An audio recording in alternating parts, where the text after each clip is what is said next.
Welcome back. Next topic है pure first class and higher order functions. तो previous video में हमने functional programming क्या होती है और उसके कुछ कोर कॉन्सेप्ट्स को लिस्ट आउट किया था। तो उसमें से पहले 3 अपन इस वीडियो में पढ़ेंगे, जो कि है pure first class and higher order functions. तो सबसे पहले पढ़ते हैं प्योर फंक्शंस। अब प्योर फंक्शंस क्या होता है, इसका पहले तो एक डेफिनेशन देख लेते हैं कि pure functions are normal functions but with some additional rules. क्या वो रूल्स है? 3 रूल है। सबसे पहले it should take parameters and should return a value. ठीक है, इतना समझ में आया, हर फंक्शन वही करता है। बट इसके 2 और रूल है। इट शुड नॉट एक्सेस और modify any global variables, also it should not have any side effects. मतलब क्या कि कोई फाइल में राइट कर रहा है या डेटाबेस रीड कर रहा है। अब इसका मतलब क्या है वो इधर डायग्राम से समझते हैं। तो ये क्या कहना चाहता है कि एक फंक्शन को मैं प्योर फंक्शन तभी बोलूंगा जब कि वो एक इनपुट लेगा और एक आउटपुट देगा।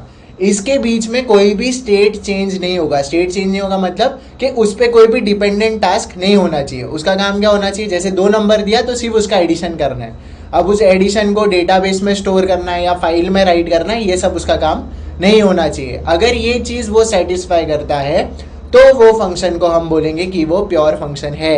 तो उसका इनपुट भी प्योर होना चाहिए और उसका आउटपुट भी प्योर होना चाहिए। It should not read any variables like global variables, also कुछ भी चेंज नहीं करना चाहिए और कोई डेटाबेस का कॉलिंग इनपुट में भी नहीं और आउटपुट में भी नहीं होना चाहिए। तभी हम बोलेंगे कि वो फंक्शन प्योर फंक्शन है। तो क्या है, 3 चीज़ याद रखनी है। It should take parameters and return a value, it should not access और modify any global variables, also it should not have any side effects. ये 3 चीज़ सेटिस्फाइड तो वो क्या हो जाएगा, प्योर फंक्शंस हो जाएगा। ठीक है, फिर सेकेंड कॉन्सेप्ट आ जाता है फंक्शन प्रोग्रामिंग का, वो है फर्स्ट क्लास फंक्शंस। अभी फर्स्ट क्लास फंक्शंस क्या है कि ये ना कोई भी एक प्रोग्रामिंग लैंग्वेज का ही फीचर होता है। इसमें हम फंक्शंस को फर्स्ट क्लास सिटीजन्स जैसा ट्रीट करते हैं। अभी फर्स्ट क्लास सिटीजन्स का मतलब क्या है कि ये कुछ भी कर सकते हैं। अभी ये नहीं समझा, कुछ भी कर सकते हैं मतलब क्या कर सकते हैं। तो अगर हम एक एग्जांपल ले तो नॉर्मल प्रोग्रामिंग लैंग्वेज जो आज तक आप पढ़ते हुए आए उसमें क्या होता है, एक फंक्शन का काम क्या होता है, हम उसको कॉल कर सकते हैं या हम उसको डिफाइन कर सकते हैं। पहले डिफाइन करते हैं और फिर कॉल करते हैं। यही फंक्शन का लाइफ साइकिल है। इतना ही समझ में आया। लेकिन अगर आप कोई और डेटा टाइप्स देखो, जैसे स्ट्रिंग हो गया, इंट हो गया, इसमें आप क्या कर सकते हो, आप उसको वैल्यूज असाइन कर सकते हो, उसको एज अ पैरामीटर पास कर सकते हो टू अ फंक्शन। ऑल्सो आप कुछ भी एक रिटर्न टाइप दूसरे फंक्शन से ले सकते हो कि भेजा इंटीजर था, रिटर्न में वॉइड टाइप लिया। ठीक है, ये सारी चीज़ आप उन जो डेटा टाइप्स है उससे कर सकते हो। बट व्हाट इफ मैं बोलूँ कि यही सारी चीज़ें आप फंक्शन से भी कर सकते हो। जैसे कि क्या आप फंक्शंस को आर्ग्यूमेंट में पास करो दूसरे फंक्शंस में। ठीक है, ऑल्सो के जो रिटर्न वैल्यू है वो डेटा टाइप ना हो के फंक्शन ही हो, कि एक फंक्शन को जब आप कॉल करोगे तो वो रिटर्न में भी आपको फंक्शन ही देगा। ऐसा भी आप कर सकते हो। और फंक्शंस को आप डेटा स्ट्रक्चर्स में भी जैसे अरे में स्टोर कर सकते हो। तो इन सब चीज़ों को हम बोलेंगे कि ये फर्स्ट क्लास फंक्शंस है। जिनमें ये सारी फीचर्स अपने को मिल जाएंगे वही होंगे फर्स्ट क्लास फंक्शंस। ठीक है, जैसे कि अगर हम एग्जांपल ले जावास्क्रिप्ट का, तो जावास्क्रिप्ट क्या करता है कि functions can be assign to variables and invoked using the variable name.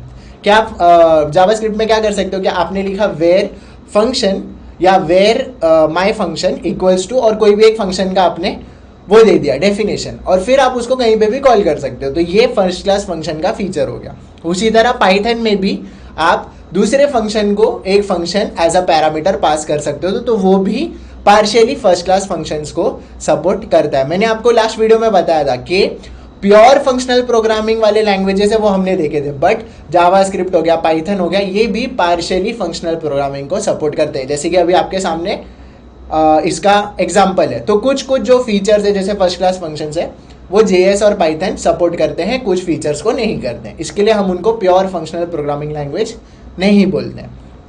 ठीक है, इतना समझ में आ गया फर्स्ट क्लास फंक्शंस क्या, कि वो फर्स्ट क्लास सिटीजन्स है। वो क्या क्या कर सकते हैं, pass functions to an arguments to other functions, मतलब फंक्शंस को फंक्शंस की तरह भेज सकते हो, फंक्शंस को आप रिटर्न टाइप भी ले सकते हो और ऑल्सो उनको किसी भी डेटा स्ट्रक्चर में स्टोर कर सकते हो। ये 3 फीचर हुए तो हम उनको क्या बोलेंगे कि फर्स्ट क्लास फंक्शंस सपोर्ट करता है। ठीक है, तीसरा जो कॉन्सेप्ट है वो है हायर ऑर्डर फंक्शंस। अभी नाम में ही मतलब छुपा है, क्या है कि it can accept other functions as arguments and return other functions as results. अब ये कुछ सुना सुना सा लग रहा है ना, क्योंकि ये इसी का ही आउटपुट है कि अगर कोई programming language first class function support करती है तो ही हम बोलेंगे कि हायर ऑर्डर फंक्शंस उसमें सपोर्टेड है।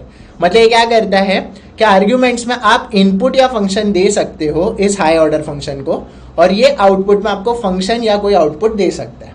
कैसे भी कॉम्बिनेशन पे ये चलेगा, फंक्शन इनपुट भी ले सकता है और फंक्शन आउटपुट भी दे सकता है। बस ये अगर कर पाएगा तो हम उसको बोलेंगे कि ये एक हायर ऑर्डर फंक्शन है। अब इसका एग्जांपल देख लेते हैं जिसमें अपना फर्स्ट क्लास का भी थोड़ा लॉजिक क्लियर हो जाएगा। उसमें क्या बोल रहे थे अपन फर्स्ट क्लास में कि जैसे कि उसका एक जो फीचर था वो क्या था, जो हमने जावास्क्रिप्ट में पढ़ा कि functions can be assign to variables and invoked using the variable name. तो अगर आप इधर देखोगे कि मैंने एक वेरिएबल बनाया है बार जिसमें एक फू कॉल किया है, जो कि दूसरा फंक्शन है जो अंदर से एक फंक्शन ही रिटर्न करता है। तो इसमें अपना तीनों पॉइंट कवर हो गया है ना, कि आपने क्या किया, एक वेरिएबल असाइन किया, फंक्शन को पास किया और रिटर्न में भी फंक्शन मिला। तो दो तो फर्स्ट क्लास फंक्शंस के भी फीचर इसमें हो गए और हायर ऑर्डर के भी आ गए कि इसमें हमने इनपुट दिया था बट आउटपुट में हमने फंक्शन मांगा। ठीक है, तो यही मतलब फर्स्ट क्लास फंक्शंस और हायर ऑर्डर फंक्शंस रिलेटेड है। ठीक है, इतना समझ में आ गया। तो इसका आउटपुट क्या रहेगा, हे देयर, क्योंकि अंदर से अपन हे देयर रिटर्न कर रहे हैं। ठीक है, तो हायर ऑर्डर में क्या याद रखना है कि या तो वो एक्सेप्ट कर सकता है फंक्शन या फिर आउटपुट दे सकता है, या कैसे भी, मतलब कोई भी कॉम्बिनेशन में इनपुट में फंक्शन या इनपुट और आउटपुट में फंक्शन या आउटपुट दे सकता है। उसको हम क्या बोलेंगे कि वो हायर ऑर्डर फंक्शन है। अब एक क्विक रिवाइज कर लेते हैं। प्योर फंक्शन क्या होता है, always returns the same output for the same input and has no side effects. इतना से याद रखना है, फिर उसका डिटेल तो अपन ने पढ़ा ही है। फर्स्ट क्लास फंक्शन क्या करता है, can be treated like any other value assign to variables passed as an arguments और रिटर्न फ्रॉम फंक्शंस। मतलब आप वो तीन चीज कर सकते हो। कौन सी तीन चीज है भाई, पास कर सकते हो एज एन आर्ग्यूमेंट, रिटर्न कर सकते हो फंक्शंस को, डेटा टाइप नहीं तो फंक्शन ही डायरेक्ट रिटर्न कर दो, और उनको अरेज में आप स्टोर कर सकते हो। ठीक है, और हायर ऑर्डर फंक्शन क्या है, a function that takes other functions as arguments और रिटर्न्स देम एज रिजल्ट्स। मतलब या तो इनपुट में फंक्शन होगा या तो आउटपुट में फंक्शन होगा, तो हम उसको बोलेंगे कि वो हायर ऑर्डर फंक्शन है। और उसका एक रूल क्या है कि उसके लिए भाई फर्स्ट क्लास फंक्शन आपके प्रोग्रामिंग लैंग्वेज में सपोर्ट होना चाहिए। ठीक है, इतना समझ में आ गया। बस यही तीन कॉन्सेप्ट है। अब आगे के कॉन्सेप्ट इसमें हम देखते हैं। So thank you.